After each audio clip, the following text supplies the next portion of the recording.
You can see my screen and you can hear me? Yes, very clearly. Go ahead. It's your time, 25 minutes. Okay, so my topic is linear periodic systems and periodic control. Um, so overview of my presentation. I'm going to first talk about the definition of a periodic system. First, I'll stick with continuous systems to make it a little bit easy.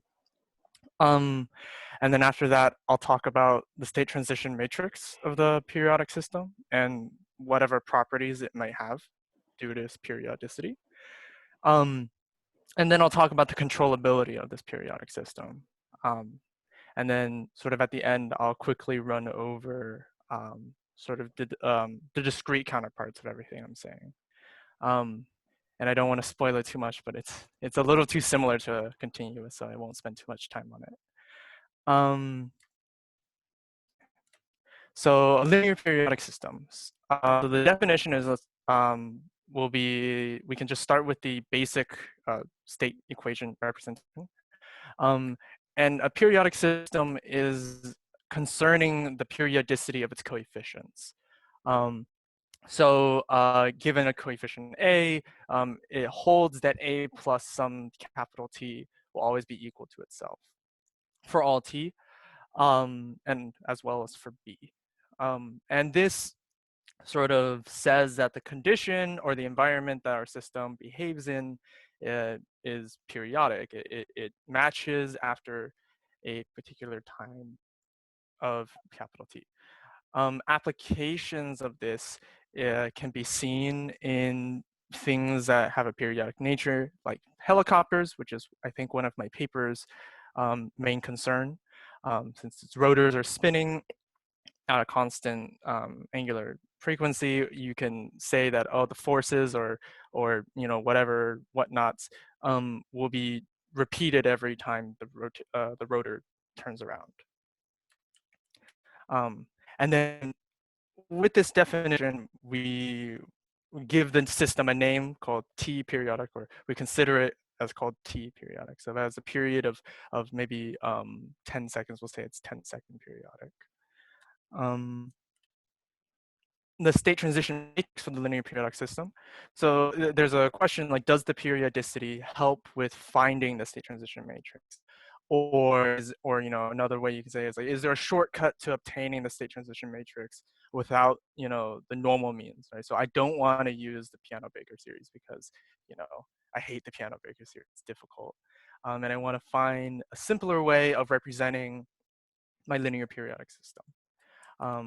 And the answer is basically yes. And this process is called Floquin's decomposition, or it's called Floquin's theorem. And what Floquin's theorem sort of in general does is it considers a time invariant system, and then given a state variable change, I can turn it into a periodic system. And then, using normal formulas for state variable changes, it lets you predict motions in the periodic system using a time invariant system. And time invariant systems we're very familiar with, and we much prefer it. So this is what it looks like. So our state transition matrix is some kind of P multiplied by E to the some constant R, P inverse, such that R is a constant, possibly complex. And complex meaning complex elements. This implies the following state variable change that I alluded to earlier. So given Z is equal to P inverse T x of T, and then a state equation with a constant R, this equation comes out. And in this form should be very familiar because we went over this in Rue's textbook.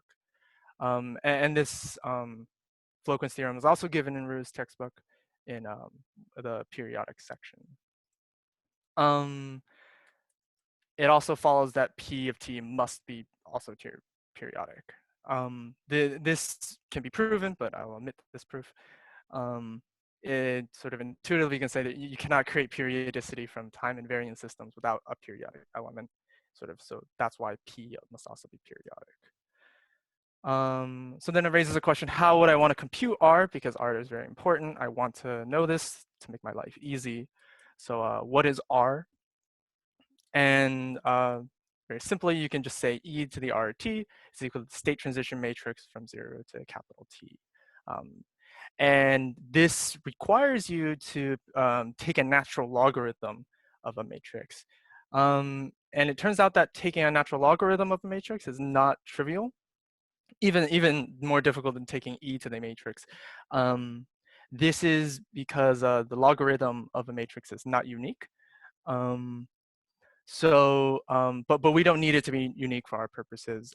We just need to know that the natural logarithm of this matrix exists, and that's true. And you can take the principal logarithm, and that'll answer. But any natural logarithm should suffice. And you notice that to find the state transition matrix, or to find R, require you to be able to find matrix one period. So that's the caveat.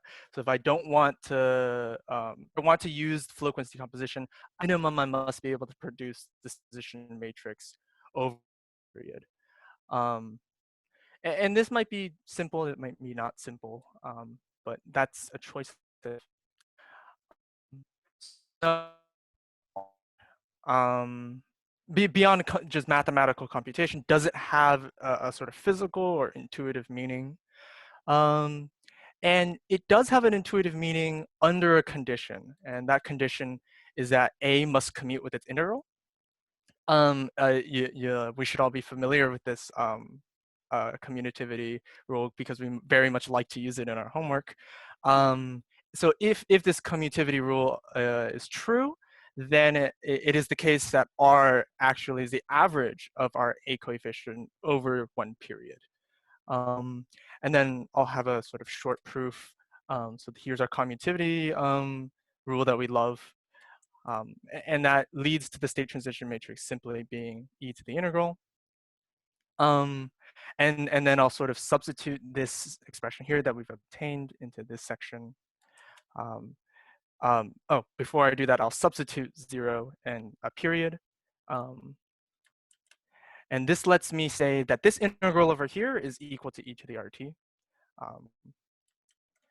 And then if I sort of substitute t on the bottom, you'll find that R is going to be the average over one period.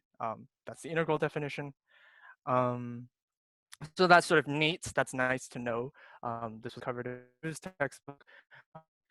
But if this commutativity rule does not say is not true, or or we don't have that luxury, then otherwise R does not necessarily have a nice intuitive meaning beyond just computation, which is unfortunate, but you know.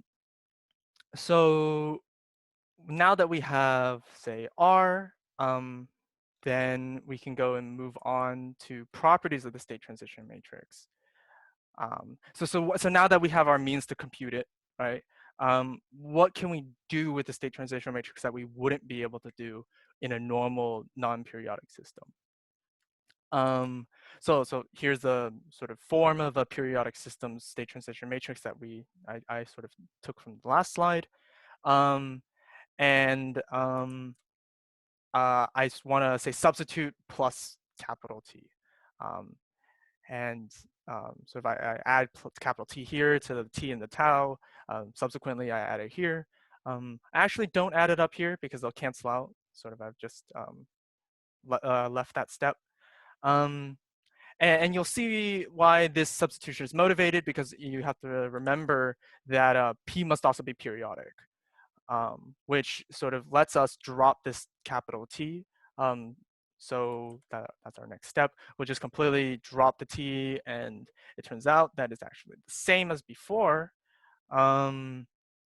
which leads to this nice result that the state transition matrix is equal to the state transition matrix plus T. So you can intuitively, like, if I want to transition my state over some time interval, it actually doesn't matter which period I'm in to do that time interval. So sort of my time interval shifts into the next period, the transition interval. An interesting insight, which may seem trivial, but this is our way of mathematically proving it. So that's our state transition matrix. And with this property, now that we have this interesting property about the state transition matrix, we can now move on to the interesting properties about the controllability Gramian, because the controllability Gramian requires a state transition matrix. But before we move to, say, controllability Gramians, I want to make a notational aside. And what I want to talk about is the monodromy matrix. And it's quite simple, actually. It's the monodromy matrix, while it has a complicated, scary name, it's just the transition matrix over one period. And because, we have this property, we just denote that as psi of t instead of 5t plus tau plus t. It's very common to use this form, so we just want to use one simple variable for it. That's all for the monodromy matrix, besides one property I want to mention about the monodromy matrix. You can actually tell if the system is stable using the eigenvalues of the monodromy matrix. So if the eigenvalues of the monodromy matrix has a norm less than 1, then the system is stable. If not, then the system is not stable, which is a sort of easy way to do it. You only need to find the state transition matrix across one period to be able to talk about something stability. So you don't actually need much more foresight than one period, which is very nice. Now that I've talked about the notational side, I'm going to use that statement in our controllability Gramian. So if we want to talk about control, then we clearly have to talk about the Gramian. So I'm going to keep it simple, and I'm just going to consider the controllability Gramian over two periods. So I denote that as W2 over from 0 to 2t, and this is the familiar definition for the controllability Gramian. So I'm going to continue with a sort of proof, but I promise it's going to be enlightening. I'm just going to break this integral up from 0 to t and from t to 2t. So all I did is I just break it up into 2. This is just properties of integrals, nothing special. And then what that lets me say is that the first term is just the controllability Gramian from 0 to t. Over one period, the controllability Gramian over one period. So I'll just call that W1. And with the second integral, it's sort of, it seems difficult to simplify this, but I'll motivate this by trying to move this lower bound to 0 and this upper bound to t, and I'll use a state variable change to use that. Actually, okay, before I do that, my mistake, I want to split this state transition matrix into 2. This is the familiar property of state transition matrices. It lets me split this into 2, so from 0 to t and t to t. This over here is the monodromy matrix, and it's constant, so I'll take it outside of the integral, and I'll replace it with my notation that I mentioned earlier. So it's over one period. I'll just say it's psi of 0. And then I'll do the state variable change. So I just move the final statement up. I'm going to go and replace t with sigma plus capital T, or sigma is equal to t minus capital T. And then what this will do, what I mentioned earlier, it'll move the lower bound to 0 and the upper bound to t. And sort of you'll see it creates this sort of mess, and it's kind of hard to read. But remember that our property of state transition matrices, it allows us to sort of drop the 2 periods, right? B is also periodic, so it lets us drop this period.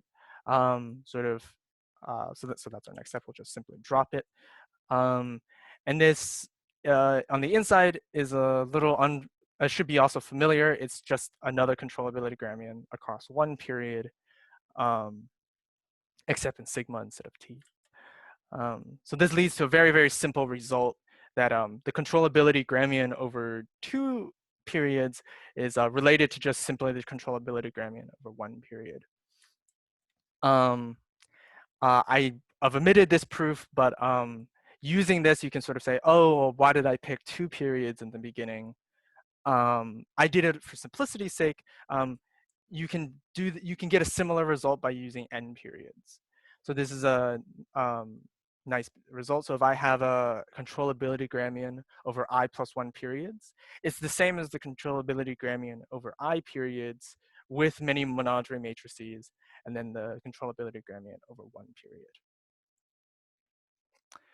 So I guess that's a lot of math to take in, but this is sort of a good thing that it lets us say, oh, controllability Gramians over many periods can be broken down into simpler problems, right? So instead, I don't need to find the controllability Gramian of 10 periods. I can reduce it to 9. But that's sort of not as helpful. But this is a recurrence relation, so I can sort of come to this result that the controllability Gramian over n is sort of this infinite sum with controllability Gramian over 1 period using many monodromy matrices. And then with this final, if you weren't paying attention to the proof, or if I moved too fast on the proof, the interesting thing I want to the controllability Gramian must be the same definiteness as the controllability Gramian over 1 period. So if W1 is positive definite, then Wn must also be positive definite. So if this is positive definite, then this whole term over here must also be positive definite. And when you add a bunch of positive definite matrices together, we just come with more positive definiteness. And that leads to a result that if my system is controllable over 1 period, it means that it must also be controllable over any number of periods. So that's what I have here. The system is controllable over the interval from 0 to t, and is controllable over any number of periods, which also leads to the same result that it's controllable over, everywhere, every interval. So it's just controllable. So that's interesting. So I don't have to say, prove its controllability in its entirety. I just need to sort of, look only at the 1 period from 0 to t, or any period of my if it's nth period also. That's the results. And let me just quickly go over the discrete counterpart, because I think I'm a little almost leading to the end of my time. For the discrete counterpart, it's a very similar definition. Sort of, I have a simple f, then a simple state equation with f of k. The definition is almost identical. It just says that over my f after sort of k time must be the same as f of k. And this discrete system is then considered periodic, as expected, nothing special. It's also interesting to note that if k was actually 1, then it's actually time invariant. So that sort of insight that's saying time invariant systems are technically still considered periodic, though they're trivial. And then so the state transition matrix of the discrete periodic system. You have a discrete version of flow. This is just the basic state transition matrix for the time invariant system for the discrete version. And it has the same kind of state variable change. Looks almost identical. The only difference is that instead of E, I have multiple products of R. And then R can be computed similarly. So instead of E to the RT, I actually just have the state transition matrix for discrete systems equaling to the state transition matrix over 1 period.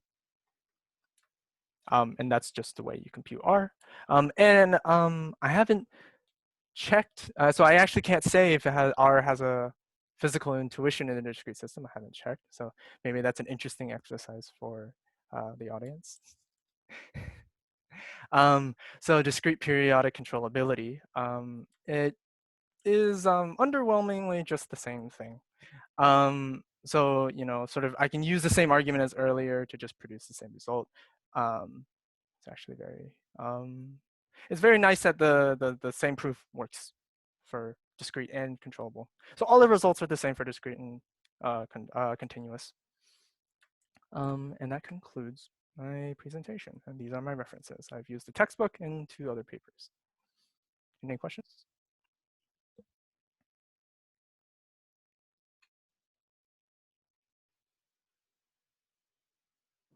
Can you guys hear me? Okay, my internet was a little bit problematic. So first of all, there's a typo on flow credit, not credit, no N. Okay. Flow. Oh, it's flow quit. Uh-huh. My mistake. Okay, let's do a global edit. Then we submit this file. So periodical system is very important. Everybody is a periodic system. You sleep, you get up and have breakfast, and you live periodically, isn't it?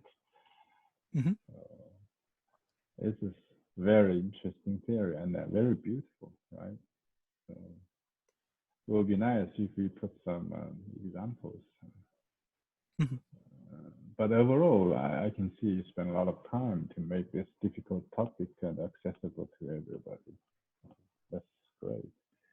Actually, still have a few more minutes, and if you are giving more time and more bandwidth, what are you going to do next?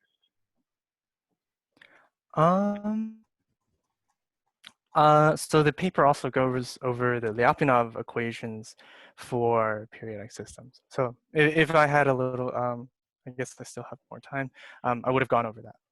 That would have been the next progression. The Lyapunov equations, okay. So let me check anybody else. You got any questions about Kevin Zheng's FISP presentation? For your information, FISP is our final project assigned for each class members to earn credits by showing their focused independent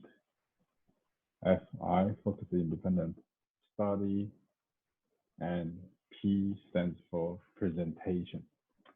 That's a very good practice to read some sophisticated materials in the top tier journal. Then you digest and summarize and present, so people, other people in the class will be able to understand what's going on and get an idea of the topic. So I see this is as a collaborative learning process. So you read so many and present it, so I don't have to read those details. So then you got the exposure of the topic. So I think the purpose is achieved. Thank you, Kevin and Dee, for putting in all the efforts.